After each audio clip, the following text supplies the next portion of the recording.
Saudara-saudara yang budiman, mari sejenak menyimak satu kisah seekor belalang malang. Ia telah lama terkurung dalam sebuah kotak. Pada suatu hari, ia berhasil keluar dari kotak yang mengurungnya itu. Dengan riang gembira, ia melompat ke sana dan kemari menikmati kebebasannya. Tidak begitu lama, ia bertemu seekor belalang lainnya.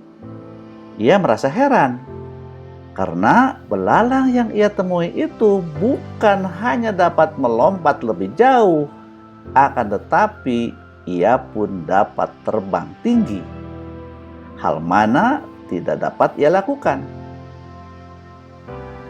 Saking penasarannya, ia menghampiri belalang itu seraya bertanya, "Kisanak, kenapa kau bisa melompat jauh bahkan terbang tinggi?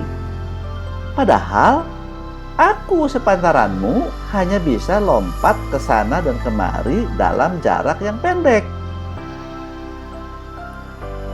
Belalang itu pun menjawabnya, "Wahai sahabatku, di manakah kau selama ini tinggal? Karena semua belalang yang hidup di alam bebas sepertiku tentu bisa melakukan seperti yang aku lakukan, melompat jauh dan bahkan terbang tinggi." Seketika itu si belalang baru tersadar bahwa selama ini ia terkurung dalam kotak, sehingga ia tidak dapat bergerak bebas. Jangankan dapat terbang tinggi, melompat pun terhalang dinding kotak. Alhasil, lompatannya tidak sejauh belalang lain yang hidup di alam bebas. Saudara-saudaraku, kadang-kadang kita pun tanpa sadar pernah juga mengalami hal yang sama seperti yang dialami si belalang malang itu. Lingkungan yang buruk, hinaan, cacian dan makian, trauma masa lalu, kegagalan yang beruntun, atau perkataan teman yang menyakitkan, seolah membuat kita terkurung dalam kotak semu yang menutupi semua kelebihan kita. Akibatnya, kita lebih sering mempercayai mentah-mentah apapun yang mereka voniskan tanpa pernah berpikir, benarkah diri kita itu sedemikian parah? Bahkan terjadi peristiwa yang lebih buruk lagi, kita lebih mempercayai mereka daripada mempercayai diri kita sendiri. Ingatlah pada kisah Luqman Al-Hakim, seorang ahli hikmah yang mengajari putranya kehidupan nyata di tengah-tengah masyarakat. Pada suatu hari, Luqman mengajak putranya jalan-jalan keliling kampung untuk membuktikan bahwa untuk membuat semua orang legawa sangatlah sulit. Bahkan bisa dikatakan sama sekali tidak mungkin terjadi. Apapun yang diperbuat seseorang, ada saja yang tidak suka, bahkan cenderung mempersalahkan. Kemudian perjalanan mereka pun dimulai. Luqman menaiki keledai dan menyuruh putranya berjalan menuntun keledai itu. Ketika memasuki suatu kampung, ada sekelompok orang yang melihat pemandangan itu yang menurut mereka sangat aneh. Segera mereka berkomentar setengah mencaci. Anak kecil itu menuntun keledai, sedang orang tuanya enak-enak duduk di atas keledai. Sungguh orang tua yang tidak punya belas kasihan pada anak. Luqman pun berkata kepada putranya, "Anakku, coba dengar apa yang mereka katakan, bapak yang disalahkan." Luqman kemudian melanjutkan perjalanan seraya berkata kepada putranya, Anakku, kini giliranmu yang menaiki keledai dan Bapak akan menuntunnya. Tibalah mereka berdua pada keramaian orang di kampung itu.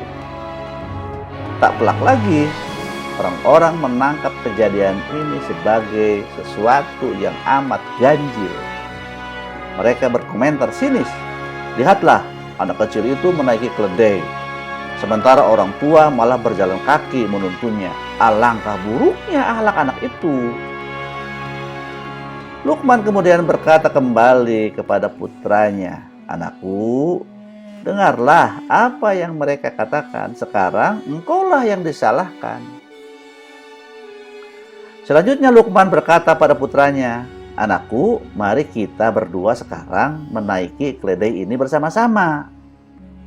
Maka kemudian mereka berdua melanjutkan perjalanan dengan bersama-sama menaiki keledai mungil itu. Tiba di sudut kampung, mereka mendapati banyak orang yang sedang duduk-duduk di pinggir jalan. Lagi-lagi mereka berkomentar dengan cibiran yang lebih dahsyat lagi. Bapak dan anak ini naik keledai mungil berboncengan, padahal mereka tampaknya tidak sedang sakit. Mereka mampu berjalan kaki. Betapa buruknya akhlak mereka. Tidak punya rasa belas kasihan sama sekali pada hewan. Lukman pun kembali berkata pada putranya, "Lihatlah apa yang mereka katakan, wahai anakku. Sekarang mereka menyalahkan kita berdua." Tanpa menghiraukan caci maki orang-orang itu, Lukman dan putranya kembali melanjutkan perjalanan. Terakhir kali mereka berjalan kaki bersama sambil menuntun keledai. Pada saat tiba di ujung kampung, orang-orang memandang dengan perasaan heran. Seraya berkata, "Lihat, dua orang itu menuntun keledai bersama, padahal keledai itu sehat dan kuat. Kenapa mereka tidak menaikinya saja? Betapa bodohnya mereka." Lukman pun berkata kembali pada putranya, "Dengarlah apa yang mereka katakan, anakku. Kita tetap saja disalahkan dan bahkan dianggap bodoh." Saudara-saudaraku, hikmah apa yang dapat kita petik dari kisah ini? Kisah ini memberikan pelajaran pada kita bahwa manusia haruslah menjadi orang yang kuat, memiliki pendirian yang teguh dan kokoh, tidak goyah oleh terpaan angin, tak lapuk oleh hujan, dan tak lekang oleh panas. Itulah manusia paripurna, yakni yang memiliki adab yang baik dan karsa yang kuat.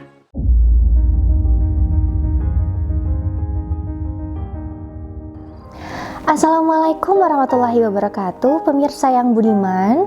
Pada perbincangan kali ini akan sangat menarik sekali karena Profesor Budimansyah akan menyampaikan simpulan tentang apa gerangan pelecut motivasi yang menjadi daya dorong bagi manusia untuk bergerak mencapai kesuksesan.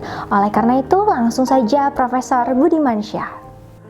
Saya akan memulai paparan kali ini dengan menyampaikan konsep-konsep tentang kebahagiaan manusia dan kehidupan yang baik, yang menekankan aspek persaudaraan, keadilan sosioekonomi, dan pemenuhan kebutuhan-kebutuhan spiritual umat manusia.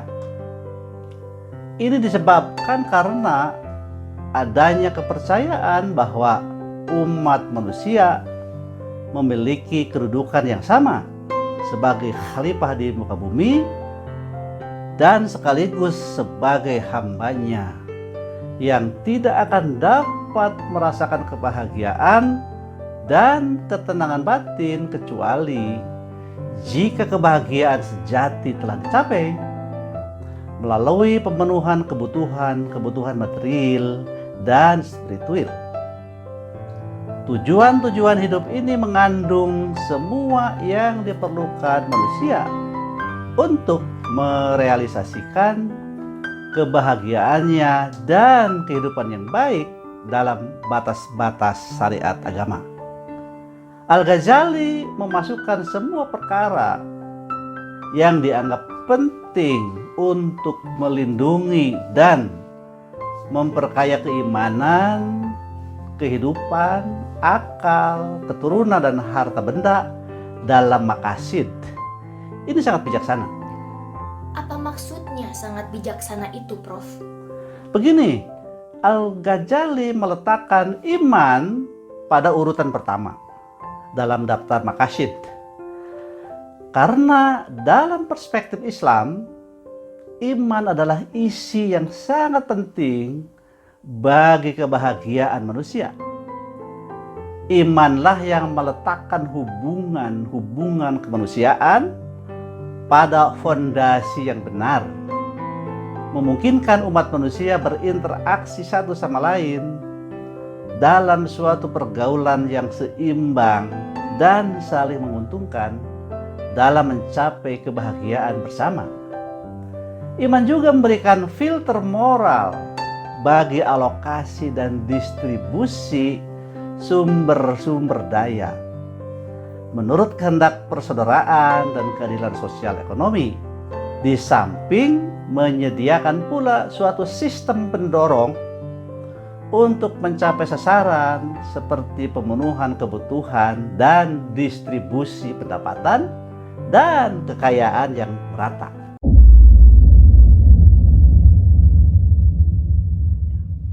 Jadi, sebenarnya tanpa menyuntikkan dimensi keimanan, segala usaha akan tidak bermakna.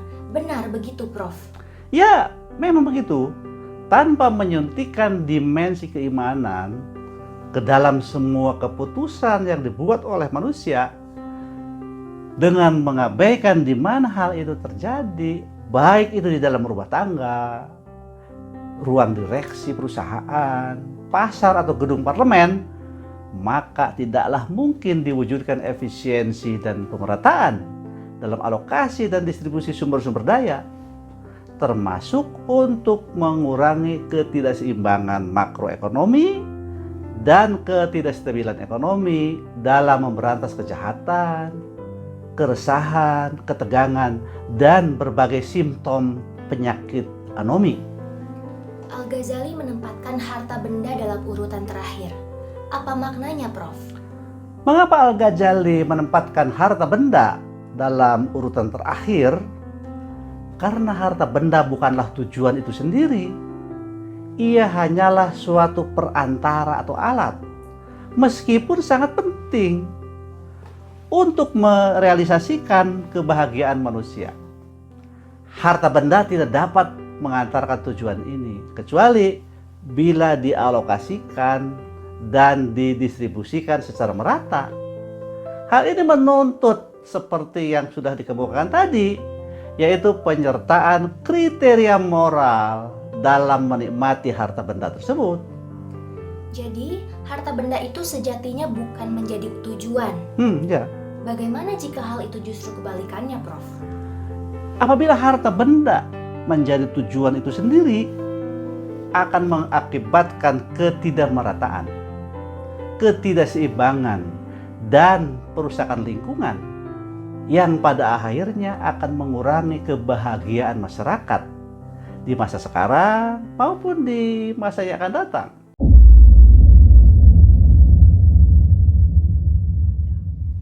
Jadi, apa makna 3 tujuan lainnya yang ditempatkan di tengah, yaitu kehidupan, akal, dan keturunan menurut pandangan Al-Ghazali, Prof?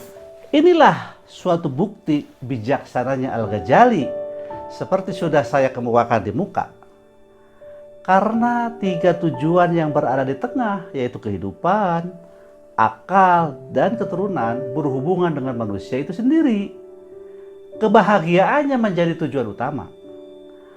Penegasan bahwa komitmen moral bagi perlindungan 3 tujuan tersebut dapat membantu adanya alokasi dan distribusi sumber-sumber daya, karena tidak mungkin berasal dari sistem harga dan pasar dalam suatu lingkungan yang sekuler.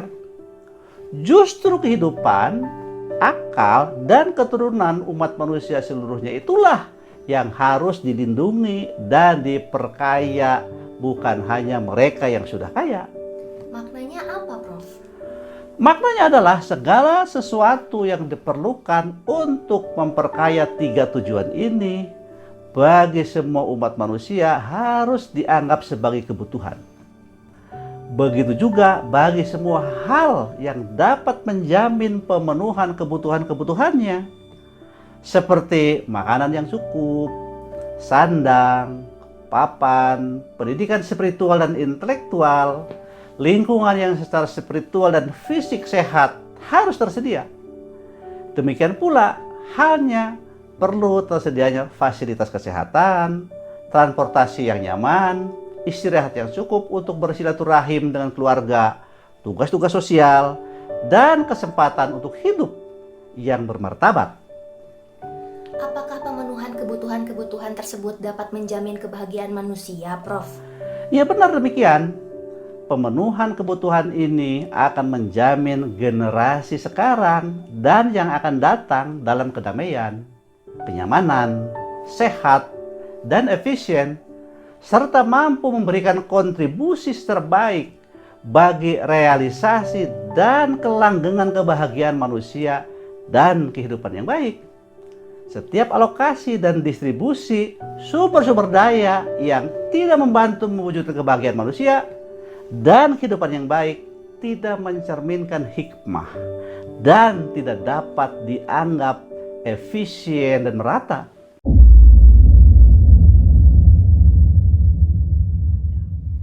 Jadi, apakah sudah dapat ditemukan apa gerangan pelecut motivasi yang kita cari itu, Prof? Inilah yang kita cari sebagai pelecut motivasi itu. Pelecut yang sifatnya bukan kebendaan atau non-material, yakni yang berlandaskan nilai-nilai agama. David McClelland beranggapan bahwa motivasi manusia inilah yang merupakan pendorong kekuatan bagi manusia untuk bergerak mencapai apa yang diinginkannya. Motivasi manusia dari McClelland ini adalah substitusi terhadap motivasi material yang didominasi pandangan dan teori ekonomi barat. Motivasi dari McClelland ini menjadikan orang terlecut untuk bersaing dalam menciptakan prestasi, dan ini tak lain adalah pastabiqu al-khairat atau berlomba-lomba dalam berbuat kebajikan. Hanya tentu saja ada hal yang perlu disempurnakan. Dalam teori McClelland ketika ia menyatakan for its own sake, demi kecemerlangan karya, kita para muslim harus menggantinya dengan for God's sake atau yang biasa kita katakan lillahi ta'ala. Maka kita dapat melengkapi teori McClelland ini dengan pelecut motivasi berlandaskan pada nilai-nilai agama.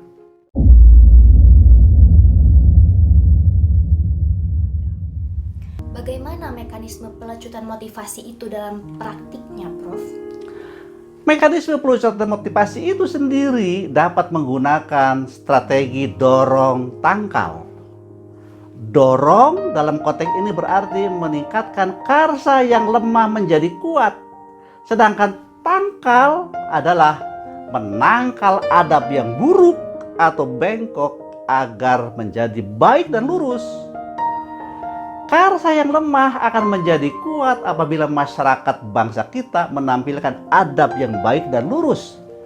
Sebab dalam suasana lurus, yang lemah akan menjadi kuat. Sebaliknya, dalam keadaan lemah, upaya pencapaian dapat menjadi bengkok. Di samping itu, bila berpegang kepada agama, karsa yang lemah akan menjadi kuat sebab orang akan berikhtiar tanpa menuntut soal harga.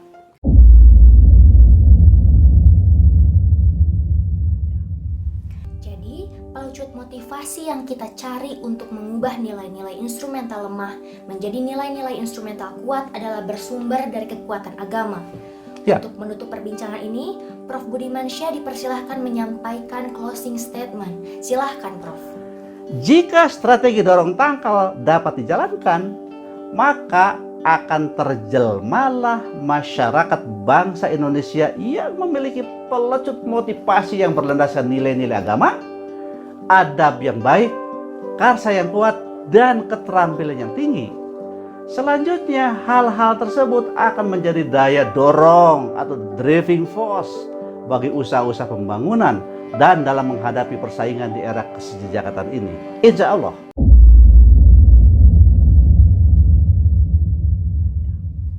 Para pemirsa yang budiman, demikianlah perbincangan kita bersama Profesor Budimansyah dalam 5 episode mengenai strategi membangkitkan karsa umat. Terima kasih atas atensinya, semoga dapat menginspirasi kita untuk berlomba-lomba dalam berbuat kebajikan. Sampai berjumpa kembali dalam episode yang akan datang dengan tema dan topik yang insya Allah sangat menarik. Wabillahi taufiq wal hidayah, wassalamualaikum warahmatullahi wabarakatuh.